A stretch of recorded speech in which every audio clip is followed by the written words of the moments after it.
శ్రీగురుభ్యో నమః. హరి ఓం.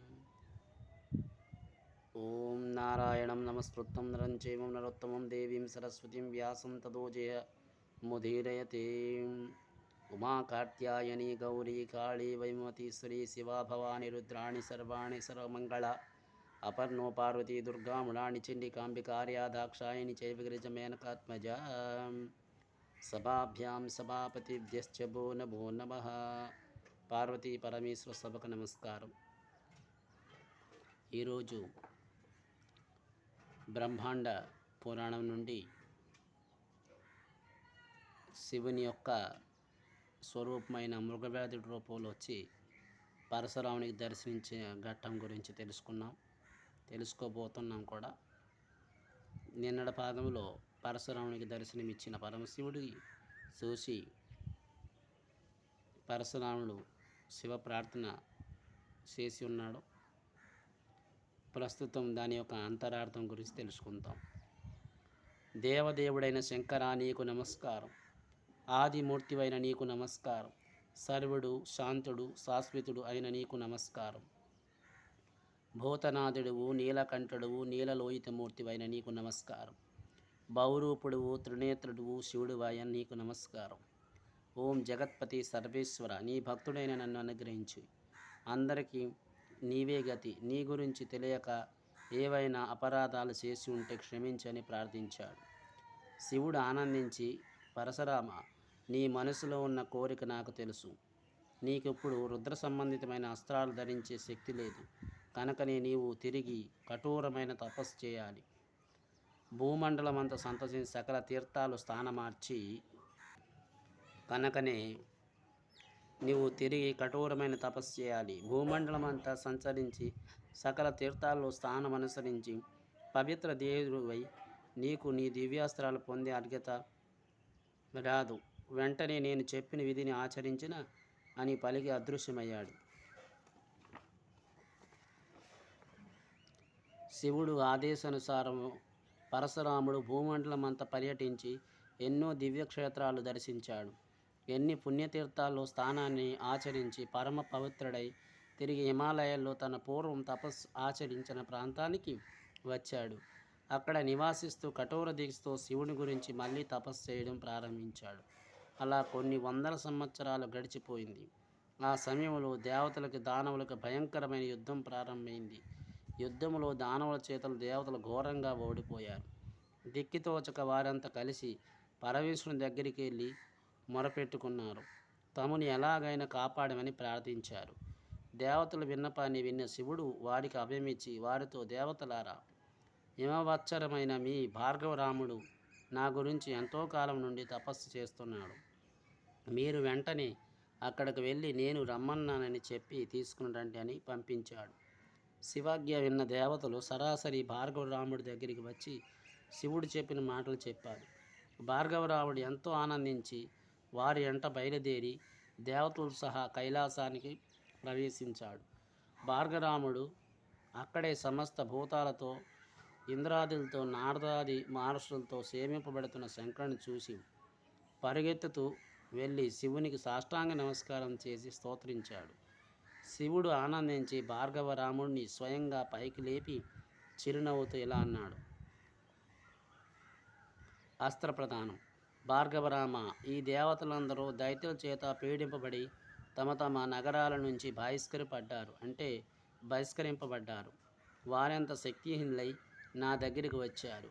నీవు దైత్య గుణాలను జయించి ఈ దేవతలందరికీ ఆనందాన్ని చేకూర్చని పలికాడు. అది విని ఆశ్చర్యపోయిన భార్గవరాముడు, ప్రభు, ఇంద్రాది దేవతలు జయించలేని దానవులు నేనెలా ఓడించగలను? అసలు యుద్ధం చేయడానికి నాకు ఆయుధాలు కూడా లేవు కదా అని తన సందేహాన్ని వెలబుచ్చాడు. శివుడు నవ్వుతూ, వచ్చా, ఇదిగో కాలాగ్నిలో సమానమైన కాంతి కలిగినది శివ తేజస్యమైనదైన దివ్య హస్త్రాన్ని ఇస్తున్నాను, తీసుకో. అదే కాదు, నా దివ్య ప్రభావంతో సమస్త శత్రువులు నిర్జరించగలిగిన పరశువుని ఒకటి నీకు ప్రసాదిస్తున్నాను. ఈ దివ్య ఆయుధాలతో సమస్త శత్రువులను నాశనం చేసి శక్తి నీకు కలుగుతుంది. నీకు ఎదురు ఉండదు. ముల్లోకాల్లో నిన్ను జయించేవారు ఉండరు. వెళ్ళు వెళ్ళు యుద్ధం చేయని దివ్యాస్త్రాలని పరశువుని అంటే కంట్రగొట్టలని భార్గవరామునికి ప్రసాదించాడు. శివ వరప్రసాదమైన శాస్త్రాస్త్రాలతో కంట్రగొడ్డలతో భార్గవరాముడు మహాయోధుడిగా తయారయ్యాడు. ఆయనతో క్షేత్రధర్మం ఉద్ధరించినది. వెంటనే శివాజ్ఞాని అనుసరించి దానవులతో యుద్ధానికి ప్రకటించాడు. తిరిగి దానవుల దేవతల మధ్య యుద్ధం ప్రారంభమైంది. భార్గవరాముడు పరశురాముడిపై యుద్ధరంగంలో భార్గవుడైన రాముడు అంటే పరశురాముడు వీరవిహారం చేశాడు. ఆయన దాటికి వేలాది అసురులు నేలకూలారు. ఎందరో క్షేత్రఘాతులై చేస్తూ యుద్ధరంగంలో నుంచి పారిపోయారు. విజయం దేవతలు వరించింది. అందరూ జయజయధ్వనులు చేస్తూ భార్గవరామునికి అభినందించారు. ఆ విధంగా దైత్యులందరూ సంహరించి దేవతలను సంతోషపెట్టి తిరిగి హిమాలయాల్లో ఉన్న తన ఆశ్రమానికి వచ్చాడు భార్గవరాముడు. ఆశ్రమంలో తనకు జ్ఞానోదయం కలిగించిన మృగవ్యాధుడి ప్రతిమను స్థాపించుకొని నన్ను ఆరాధించి తన తపోదీక్షతో కొనసాగించాడు. కొంతకాలం గడిచాక భార్గవరాముడు భక్తి ప్రపత్తులు చూసి ఆనందం కలిగిన శివుడు మరుద్గణాలతో సహా అతడు ముందు ప్రత్యక్షమయ్యాడు. దేవదేవుడైన ఈశ్వరుని సకల గుణసేవితంగా దర్శించిన భార్గవరాముడు భక్తి ప్రపత్తులతో ఆయన్ని ఇలా స్తోత్రించడం జరిగింది.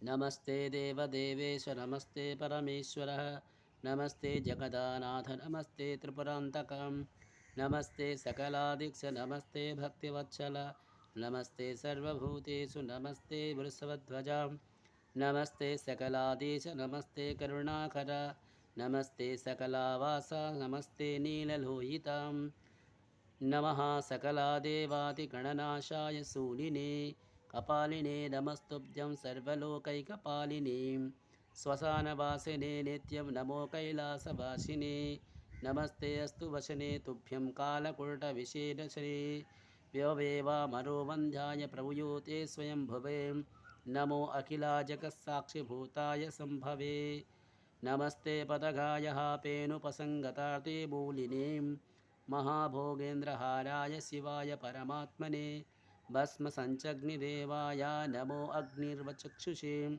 కపర్దినే నమస్తో మందకాసురమర్ధినే త్రిపుర్వాధ్వంసినే దక్షయజ్ఞ విధ్వంసనే నమః గిరిజాకుచరాకాస్మేర విరజిత మహారషిం మహాదేవాయ మయతే నమస్తే కుత్రివాసినే యోగధ్యాయ స్వరూపాయ శివయే చింతతేజస్వే స్వయం భక్త హృదయాంబుజాకర్ణికా మధ్యవర్తినే సకలాగామసిద్ధంతి స్వరూపాయ తే నమః నమనిఖిల యోగేంద్రాబోధకామృతాత్మనే శంకరాఖిలావ్యాప్తే పరమాత్మనే నమః సర్వాయ శాంతాయ బ్రహ్మణే విశ్వరూపిణే ఆదిమధ్యాంతహారయితాయ నిత్యావ్యక్తమూర్తయే వ్యక్తావ్యక్తస్వరూపాయ సోలస్తోక్ష్మానే నమః నమో వేదాంతవేద్యాయ విశ్వవిజ్ఞానరూపిణే నమః సురాసురశ్రేణే చ మౌలపుష్పార్జతేంద్రియ శ్రీకంఠాయ జగద్ధాత్రిలోకకర్త నమో నమః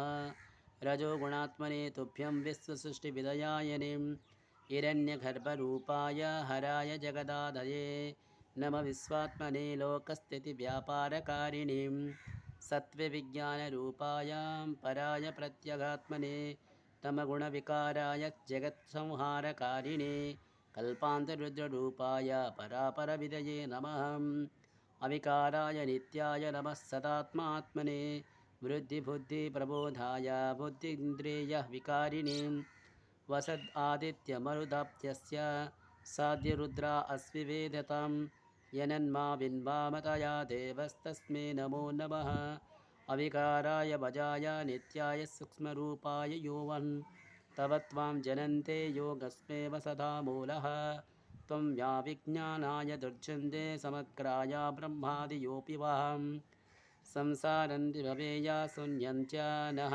తత్వర్యంత్య కశ్చితం యవన్మైత్రే చరణా తవ జ్ఞానో విఘాతన తాపద్రో భూమతే సంసార పండితో అచేతనప్యవహం స ఏవ ద్రక్షా సకృతాశా మునిః స చే పండితః भवत्स्वाचरणां भजेयो न बुद्धिस्थिरकृत्वा सुसूक्ष्मातेन ग्रहणीं सद्वस्ते यात्रय माया विशोधमापमूढेन समया ज्ञानते कथम् अशब्दे गोचरन् मे महन्मते सम्प्रीतं श्रोत्रे मव्यनालं समुक्ताय जडोरित्वहं तदज्ञानते वापे मय भक्तिसंस्तुता प्रीतस्य भवे देवेशानां त्वां భక్తవత్సల. ఈ విధంగా భక్తి ప్రపత్తులతో భార్గవరాముడు చేసిన స్థుతి శంకరును ఆనందపరిచినది. భార్గవ, నీ తపస్సులో వినయముతో శ్రద్ధతో నా యొక్క మనసు గెలుచుకున్నావు. నీకు ఏమి వరం కావాలో కోరుకో, నిశ్చయంగా నీకు ప్రసాదిస్తానని పలికాడు. శంకరుడు, స్వామి, నిజంగా మీరు నన్ను అనుగ్రహిస్తే నాకు మీ దగ్గరున్న అన్ని శాస్త్రాలను ప్రసాదించండి. ముల్లోకల్లో నన్ను మించిన వాడెవడు ఉండకూడదు. ఇది నా కోరిక అన్నాడు భార్గవరాముడు. తదాస్తు భార్గవరామ, ఇదిగో నీవు కోరిన అస్త్రశస్త్రాలని చెప్పే వాటిని భార్గవరాముడికి అందించాడు శివుడు. ఆయన ప్రసాదించిన అస్త్రాలతో గొప్పది ఎక్కడ అడ్డు లేకుండా వేగంగా వెళ్ళే శుభ్రస్వం, సుతధ్వజం అనే వీటితో పాటు దృఢమైన విజయమనే ధనుసును, అక్షయ తోరణాలు రెండిటిని, సకల శాస్త్రోక్తు దుర్భరమైన కవచాన్ని ప్రసాదించి అతను ఆశీర్వదించి భూత్వ మరుద్గణాలతో సహా అంతర్ధానమయ్యాడు పరమేశ్వరుడు. పరమేశ్వరుడు ప్రసాదమైన అస్త్రాలు శస్త్రాలను, దివ్యధనుసును, కవచాన్ని స్వీకరించిన భార్గవరాముడు ఎంతో సంతోషించాడు. ఇన్నేళ్లకు తన మనోరథాన్ని తీరినందుకు ఆనందపడ్డాడు. అక్కడున్న మహాధరుడు అనేవాడు పిలిచి, మహాధర, వీటన్ని నీవు సంరక్షించు. నాకు వీటితో పని కలిగినప్పుడే నిన్ను స్మరిస్తాను. వెంటనే వాటిని నా దగ్గరకు పంపని చెప్పి రథాన్ని, హస్తకవచాన్ని, బాణాలు అతడికి అప్పగించాడు. భార్గవరాముడు తన వాళ్ళందరూ చూడవలపించింది హేమంతు నుంచి బయలుదేరాడు. దారిలో వ్యగ్రం బారిన పడిన బాలును రక్షించాడు. ఆ బాలునికి అకృతధనుడు అనే పేరు పెట్టి తన ముత్తాతగారైన భృగుమహర్షి ఆశ్రమానికి తనతో పాటు తీసుకుని వెళ్ళాడు. అక్కడ భృగుమహర్షికి ఆయన భార్య అయిన ఖ్యాతికి నమస్కరించి వారి ఆశీర్వాదాన్ని స్వీకరించాడు.